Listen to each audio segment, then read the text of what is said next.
जमीन का टुकड़ा। आज सुनीता पूरे 4 साल बाद इंडिया लौट रही थी।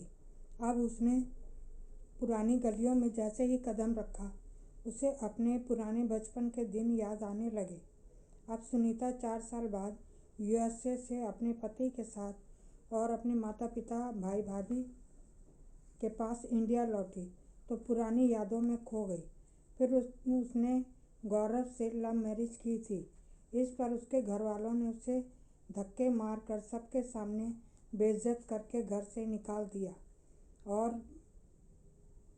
भाई ने उससे सारे रिश्ते तोड़ लिए थे और सबको कहा कि सुनीता को से कोई भी रिश्ता ना रखें, वो हमारे लिए मर चुकी है। भाई का स्वार्थ था कि वो सुनीता की शादी अपने बॉस के साथ करवा देगा, जिससे उसकी तरक्की हो सकेगी। परंतु सुनीता ने उसके सारे मंसूबों पर पानी फेर दिया। 2 दिन पहले ही उसके भाई का फ़ोन गया तो सुनीता ने कहा कि तुम्हारा मेरी बेइज्जती करके दिल नहीं भरा जो तुम मुझे फ़ोन कर रहे हो। तो उसके विकास ने कहा कि तुम अभी तक उस बात को भूल नहीं पाई हो। सुनीता ने फ़ोन पर सुना कि पीछे से कुछ रोने और चिल्लाने की आवाज़ें आ रही थी। विकास ने कहा कि सुनीता, पिताजी का देहांत हो गया है। इस पर सुनीता ने फ़ोन काट दिया और रोने लगी। गौरव ऑफिस से शाम को जब घर वापस लौट आया तो सुनीता ने गौरव को सारी बातें बताई और अगले ही दिन इंडिया जाने के लिए कहा। तो गौरव ने कहा कि उसके ऑफिस में इंस्पेक्शन चल रहा है, मैं तो नहीं जा सकता, परंतु तुम चली जाना। सुनीता ने अगले ही पल अपना सामान बांधा और फ्लाइट पकड़ने के लिए चल पड़ी। उसने अपनी सहेली को एयरपोर्ट पे बुलवा रखा था। वह अपनी गलियों में जैसे ही पहुंची तो सुनीता उन यादों में खो गई और जब दोनों बहन भाई में लड़ाई झगड़ा होता था तो पिताजी उसी की तरफ बोला करते थे, पर जब दोनों बहन भाइयों में लड़ाई झगड़ा होता तो पिताजी उसी की तरफ बोला करते थे। जब वह अपनी माता पिता के घर पहुंची तो उसे वही पुरानी अपने भाई की बातें याद आने लगी।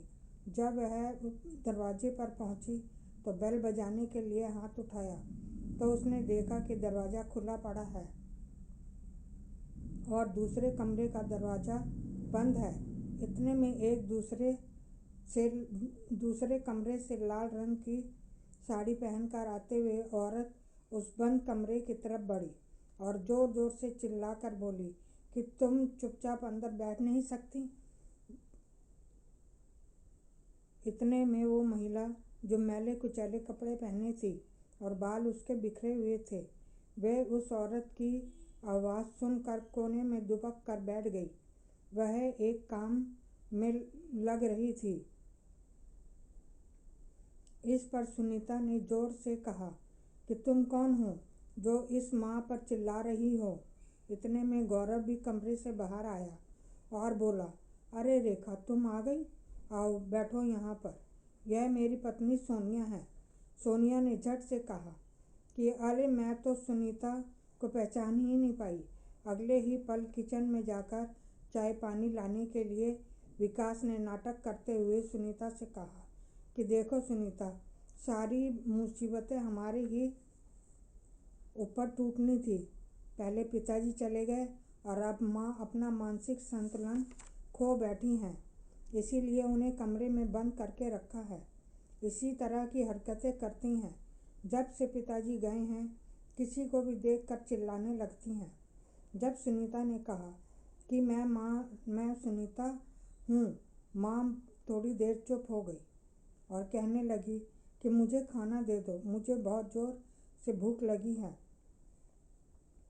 सुनीता झट से रसोई घर में गई और खाना पीना निकाल कर ले आई और माँ को खाना खिलाया तो माँ शांत हो गई। तभी उसका भाई विकास अंदर आया और बोला कि देखो, खाना खाकर भूल जाती है। इस पर सुनीता ने कहा कि क्या हुआ, वो बीमार है क्या पता उन्हें ज़्यादा भूख लगती हो। विकास ने कहा, मैंने माँ को बहुत से डॉक्टरों को दिखाया है तो डॉक्टर ने बहुत सा पैसा का खर्चा बता दिया और मेरे पास इतना पैसा नहीं कि मैं माँ का इलाज करा सकूं। पिताजी ने अपनी सारी संपत्ति तुम्हारे नाम कर दी है और दुकान और मकान माँ के नाम, तो माँ के बाद की संपत्ति मुझे ही मिलेगी। सुनीता ने कहा कि जो कुछ भी हो तुम उसी से माँ का इलाज करवाओ, मुझे उस हिस्से में से कुछ नहीं चाहिए। इस पर विकास और सोनिया खुश हो गए, जैसे कि उनकी मुराद पूरी हो गई हो। सुनीता ने कहा, माँ का इलाज करवाओ और माँ का इलाज में जितना पैसा लगेगा लगाओ। विकास खुश हो गया कि सुनीता के जाने के बाद संपत्ति अपनी हो जाएगी। माँ ने भी लगे हाथ अंगूठा लगवा लूँ, फिर उन्हें पागलखाने में छोड़ आऊँगा।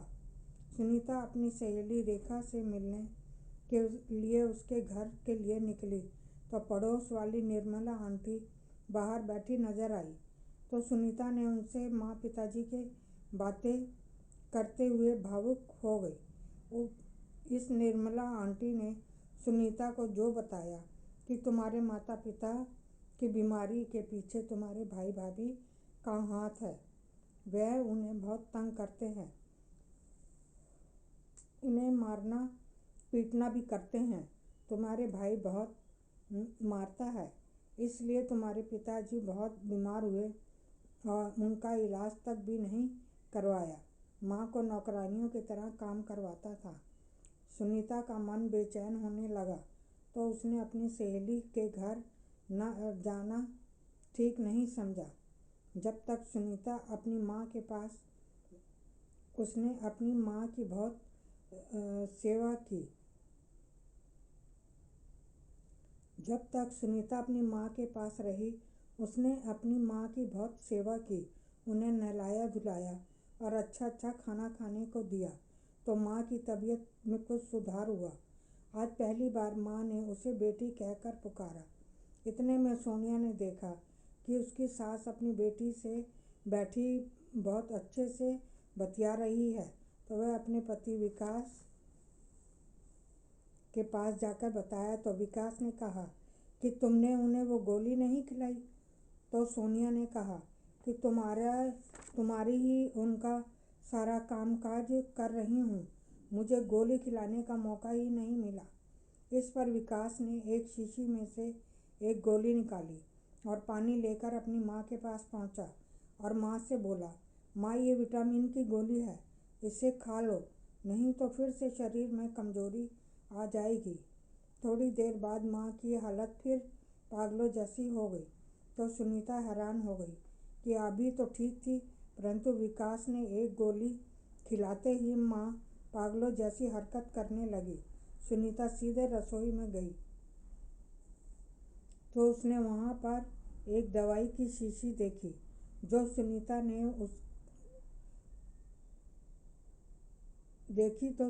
ने उसकी फ़ोटो खींचकर अपनी सहेली रेखा के पास भेजी। रेखा का पति डॉक्टर था। वह किस दवाई की बीमारी की दवाई है और सुनीता अपने पिता की अलमारी की सफाई कर रही थी तो उसमें एक डायरी सुनीता के हाथ लगी। उसमें सुनीता के नाम की एक चिट्ठी निकली जिसमें उसके हिस्से की बात लिखी हुई थी और विकास के बारे में भी कहा कि वो सोनिया के प्यार में पागल था, उससे मुझ पर हाथ भी उठाया था और माँ को भी नौकरानी बनाकर रखा था। पिताजी की 13वीं पर सुनीता की सहेली रेखा ने कहा कि विकास ने अपनी माँ को गोलियां विटामिन की बताकर रोज एक गोली खिलाता था। यह दवाई डॉक्टर को दिखाई तो यह स्लो पॉइजन की गोलियां थी। इस पर सुनीता ने जमीन के टुकड़े के लिए भी लोगों को क्या बताया तो विकास और उसकी पत्नी सोनिया वहाँ से चुपचाप खिसक गए। विकास का वकील भी वहाँ से खिसक गया। रेखा के पति डॉक्टर था जिसने वह दवाई और ज़मीन के कागज़ भी पुलिस को दे दिए। भाई का हक वह मारना नहीं चाहती थी। उसने दुकान और मकान भाई के लिए छोड़ दिया और अपने हिस्से की ज़मीन बेचकर अनाथ आश्रम में गरीब बच्चों के लिए छोड़ दी और अपनी माँ को लेकर यूएसए चली गई। वहाँ पर उनने अपनी माँ की अच्छी तरह से देखभाल की, जिससे माँ कुछ ही दिनों में ठीक ठाक हो गई। अगर दोस्तों आपको यह मेरी कहानी पसंद आई है तो प्लीज़ इसे लाइक करें और चैनल को सब्सक्राइब करना ना भूलें। Thank you.